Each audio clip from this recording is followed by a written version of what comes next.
Welcome to Sports Management Podcast, where you will hear interesting sports management professionals share their stories, experiences, and passion for the sports management industry. I am your host, Marcus Philipsson.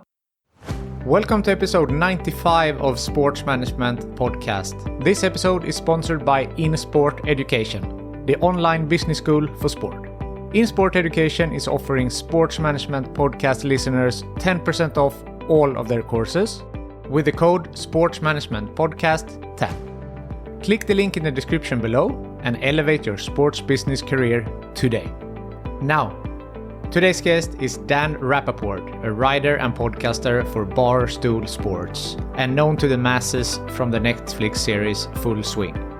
Dan is a journalist who has worked for Sports Illustrated, Golf Digest, and more. In every sport, there is one journalist who is the guy or girl to follow, and in golf, that one is Dan Rapaport. We spoke about his opinion about LIV Tour, leaving Golf Digest for Barstool, the time Tiger Woods stared straight into his soul, his involvement with Netflix series Full Swing, and much more. Dan Rapaport, welcome to Sports Management Podcast. Thank you. Yeah, thanks for having me on. We've been trying to do this for a little while, so I'm happy we finally can make it happen. Me too. I'm so excited. Lately, golf has been on many people's radar, partly because of the Netflix documentary, but also, LIV Tour, PGA Tour, everything that's going on. But before we go into that, you are a writer and a podcaster at Barstool Sports. You started a couple of months ago in August of 2022. So can you tell us a little bit about what it is that you do today? Yeah, it's evolving. It's still changing. I'm still kind of trying to figure it out, to be honest with you, because I come from a very classic journalism background. I went to journalism school here in the United States. I started working at Sports Illustrated right out of college, which is obviously an iconic institution in sports journalism. Then I went to Golf Digest, which was, a little bit more specialized because it's all golf, but it was still writing for a magazine, writing for a website. It's sort of the same idea as before. Barstool's been a completely different journey. It's the emphasis is not so much on the written word. It's more on videos and our podcast, which does really well. And merchandise is a big part of our business. So I think I still do the same stuff that I did before as far as covering professional golf from a sort of insider's perspective. There are a couple of very famous journalists here in the United States. Adam Schefter in football, Adrian Wojnarowski in basketball. In soccer, I don't know if you're a soccer fan, but Fabrizio Romano is one who comes to mind. Yeah. I kind of try to cover it from that insider's perspective, but in new mediums. Whereas, before, if I had a scoop or I had some time with a player, maybe it would be an article. Now it's a video or we do something, a podcast. So it's just different mediums, but I think it's sort of the same information and the same insight. Interesting. And I listened to an interview you did with Barstool in one of your own podcasts there, that you said that it's more free now at Barstool. Yeah. So how does it differ to be at Barstool Sports? That is sometimes they can be controversial at times. So, yes. They are not afraid of saying what they think. So how is it to work for a company like Barstool compared to like Sports Illustrated or Golf Digest, for example? Yeah, it's very, very different. So I was a salaried employee at my last two jobs, and I reported to editors. And so any sort of content conversation was multi-layered, multi-levels. If I wanted to do something, I had to pitch it to someone. They had to decide whether it was a good idea, decide if they had the money to produce it, how we were going to do it. It was going to be a video, was it going to be an article? And it felt like a lot of red tape. And there were a lot of people who were above me in the sort of corporate structure or the corporate hierarchy, who were above me and who were, making a lot more money than I was for reasons that I didn't really understand. Besides them being older than I am or having been there longer. In my opinion, it was a bit of an outdated model of, we have these people behind the scenes who make the most money. And then we have these people who are in front of the camera or public facing who are actually growing the brand, but don't have control of their own content and don't have much upside when it comes to capitalizing on their own content. And that was starting to really frustrate me. I felt like from the time I had joined, I'm being really honest now. I hope that no one really listens to this from Golf Digest. I'm sure they will, but from the time that I joined Golf Digest, in 2019 until I left, my profile in the game had risen considerably. And I felt like I had done really good work and I had brought a lot of eyeballs and a lot of energy and a lot of juice to the brand. And I saw virtually no reward for it, which I didn't like. I think that's only human nature. I got a call from Barstool that said, we're going to offer you a 2-year contract. You're going to have basically creative freedom to do whatever you want to do. We will support you because we are hiring you because we think you know how to cover golf. And that was so different than the job I was before, which was a bunch of guys who had been there for 20 years who came up in a magazine, were telling me how to cover golf. And it was good. I liked it at the time. It wasn't bad. It wasn't like I was unhappy, but I had this opportunity where someone came in and said, we believe in you. We believe in your brain. We believe in that you have your finger on the pulse of the sport. And we want to give you the support and see what you can do with it. And that's where we are now. I have a couple of YouTube series that are coming out in the next couple of months that I pitched to Golf Digest so many times. And there was always, I don't know if we can sell it, or, I don't know, we did this, we did that, we did the other. And nothing ever happened. With Barstool, it was like, I gave them an idea. They put it to the sales team. The sales team took it to market. Boom, boom, boom. And it's made. So it's just a completely different energy.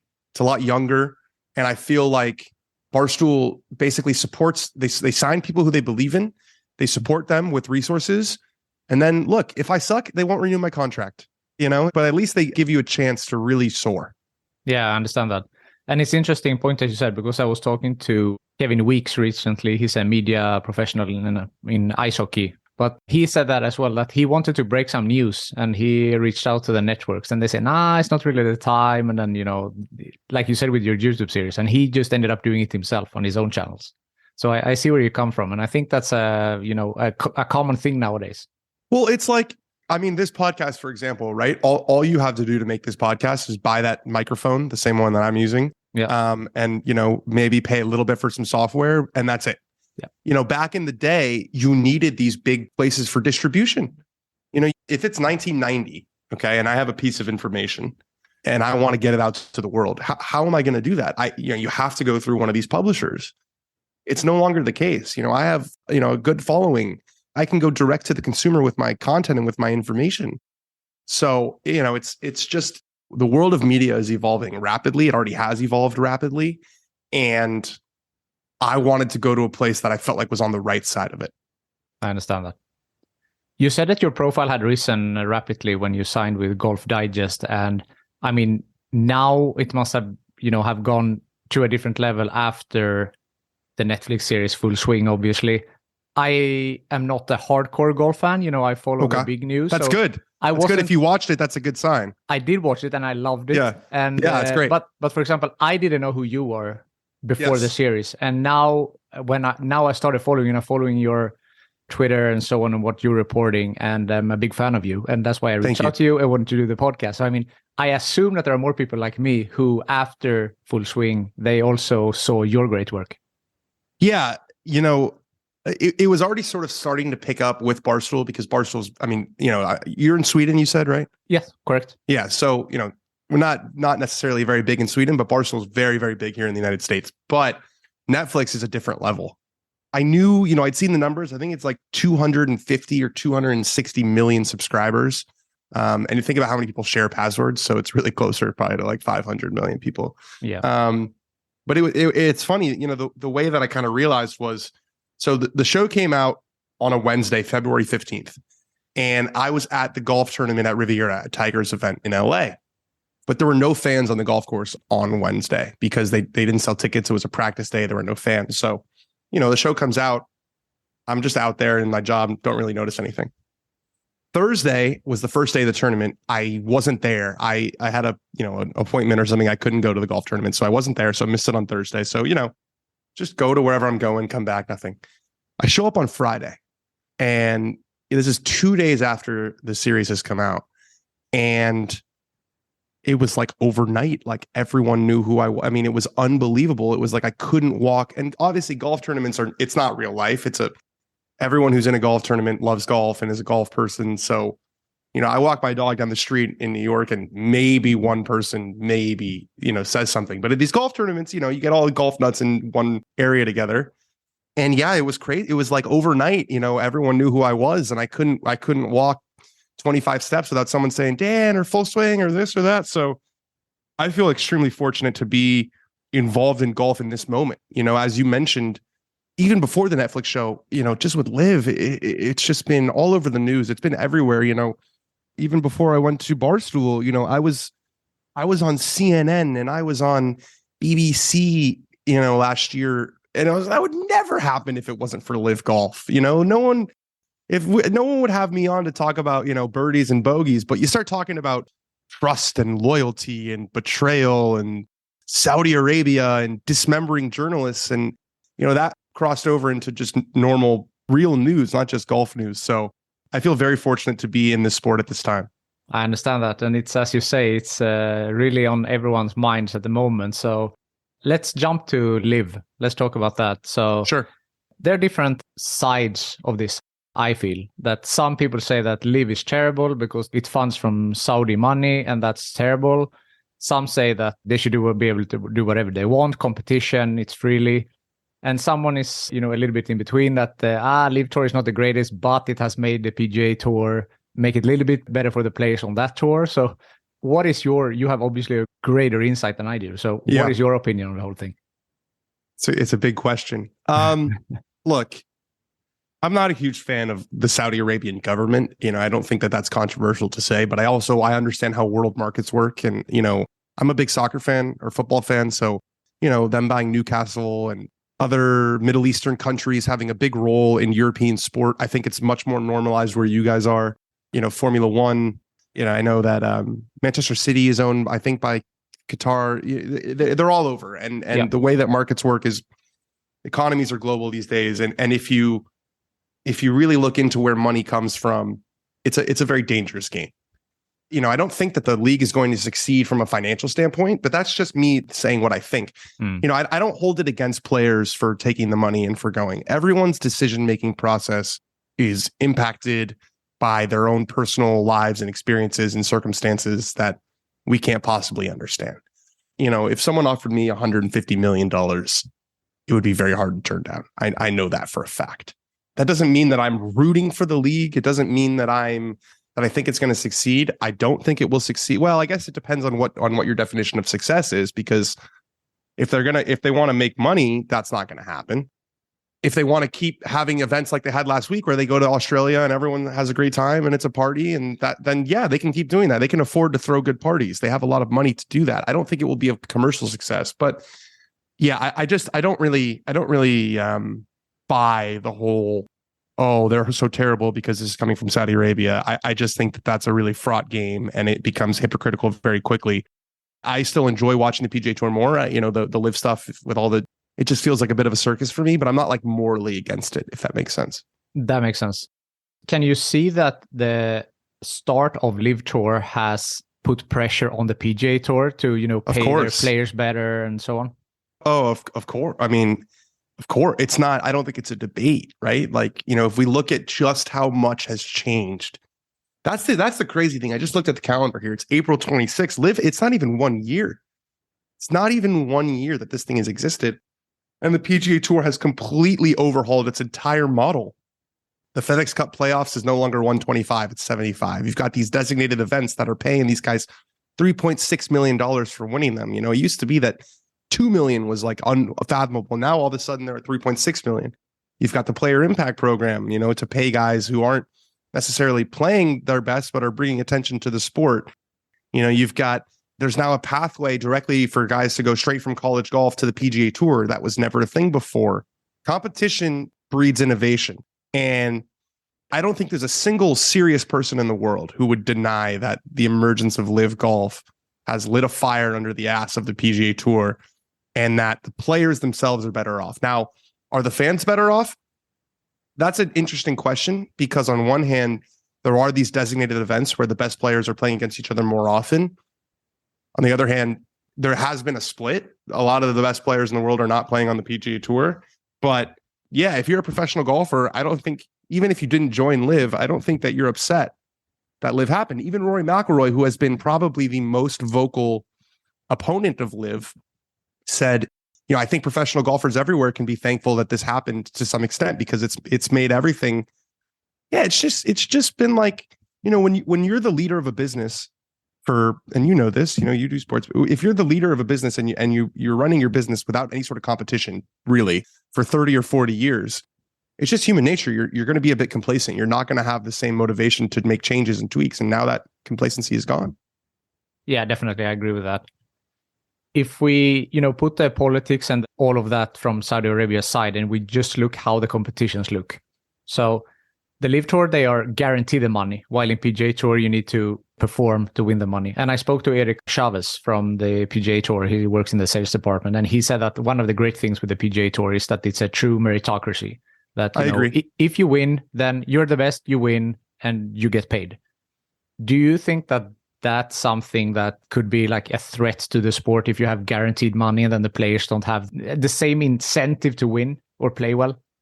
It's an interesting question, because we say that, right? But if you look at basketball, or you look at football is probably actually not a great example because they get injured so much, so those contracts are different. But if you look at basketball, or you look at baseball, or you look at soccer, guys are on guaranteed contracts. That's how it works. It doesn't mean that all of a sudden they just stop trying because they're looking for another contract, right? I mean, I'm sure that, I don't know who's the best, I'm sure that Erling Haaland is on a guaranteed contract for Manchester City.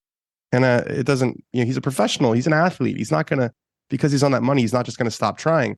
But at the same time, golf has always been different. It's always been different. It's always been that way. It's always been that sort of, you eat what you kill.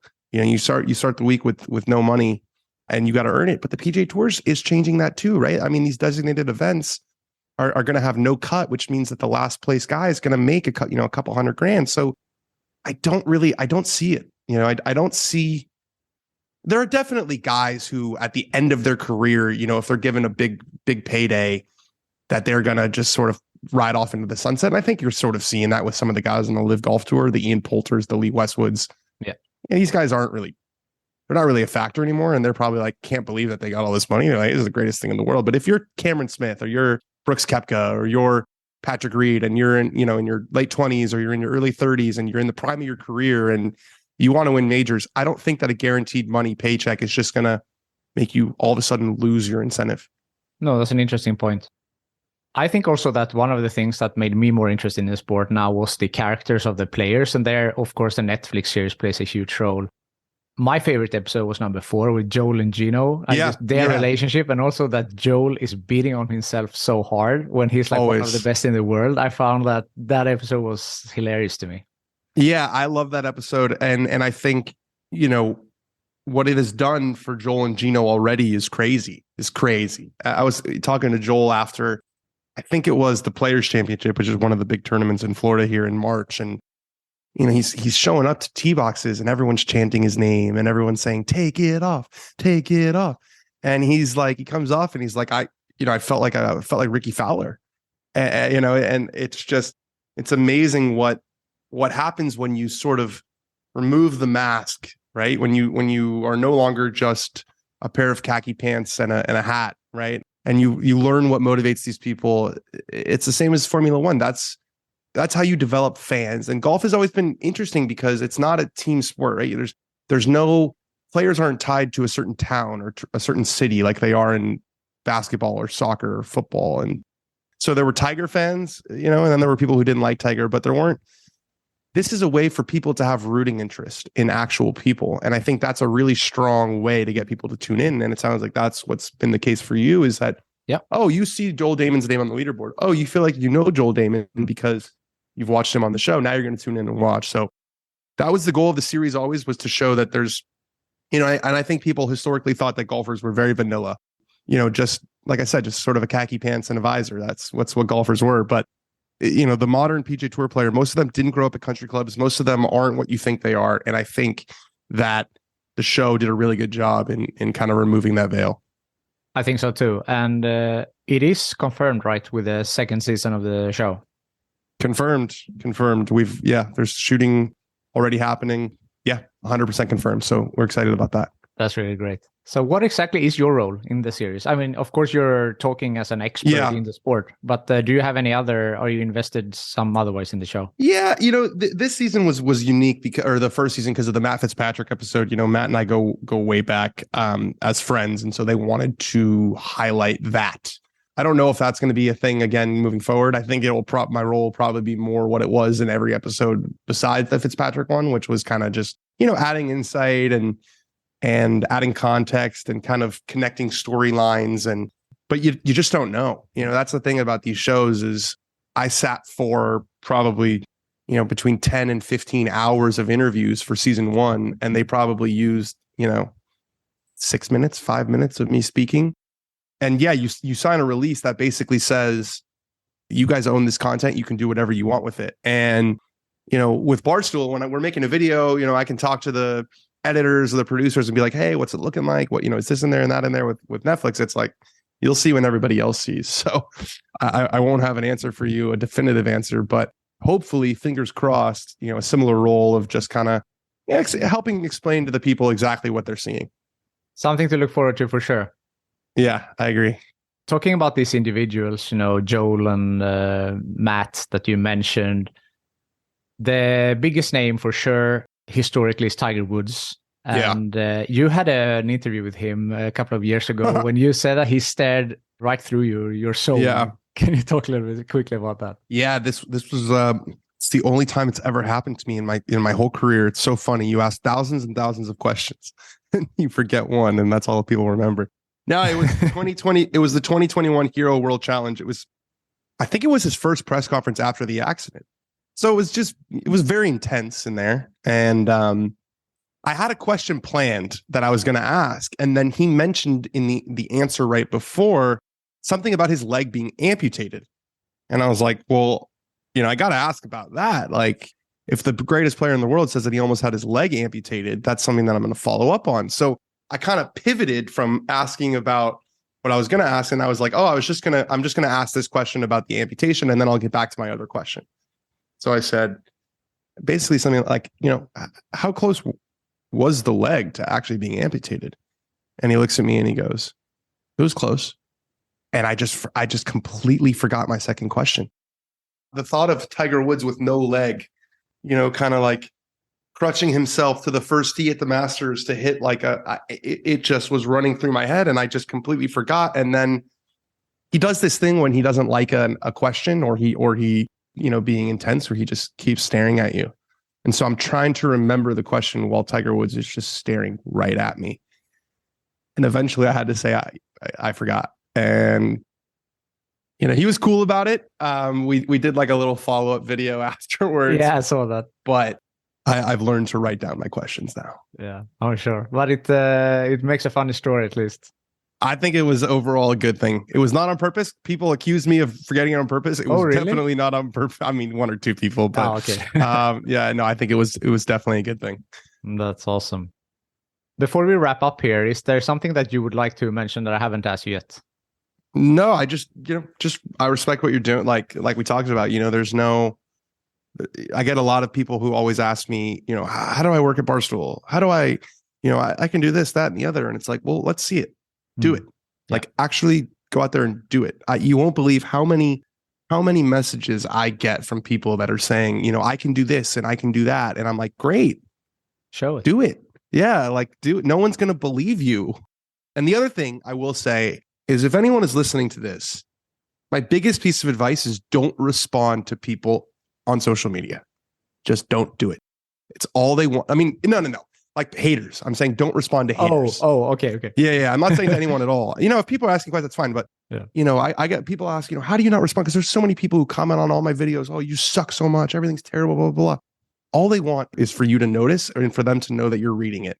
So don't reply. The best reply to a hater always is no reply. Every time you reply, you think you're doing a good thing. 10 minutes later, you'll be like, damn it, I wish I didn't reply. I wish I didn't give him that attention. I wish I didn't step in the mud. Be the bigger person. There is no rule that you have to reply to haters on social media. There's no rule.